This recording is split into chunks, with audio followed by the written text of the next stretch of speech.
Here's a little Detrola Model 571 table radio from about, I think, 1946 is what they say.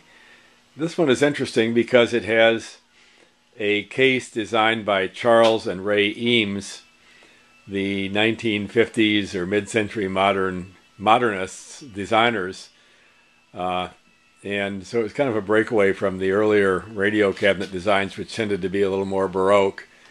This is an All-American 5 radio. That's a inexpensive design that was begun in the late 1930s and continued through the 1960s, and it used 5 tubes. That's why it's called the All-American 5.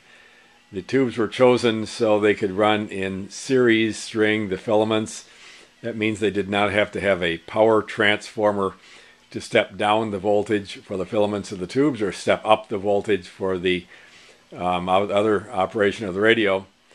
And they saved a lot of money by not having a power transformer. So these were inexpensive radios, and they were made by the gazillions, and everybody had one in their kitchen or wherever. They actually worked pretty well. They could do a pretty good job of receiving signals, and it was a pretty good design. This one has larger tubes. They're called octal tubes. They had 8 pins.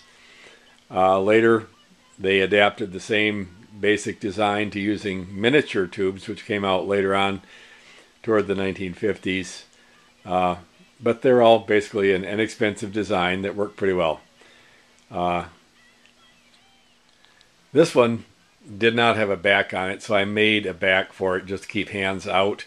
There was apparently originally a back on it. There was a place for the screws for the back, but no back in place. So I just made one up out of plywood and put lots of holes in it for ventilation. That's what it looks like. Detrola was a Detroit product. They made a lot of private brand radios to be sold by department stores or chains. They made them for Sears, Roebuck, and others like that. And they also sold them under their own name. I have one that was sold by a tire store, I think, under a different name. I think it was Atlas.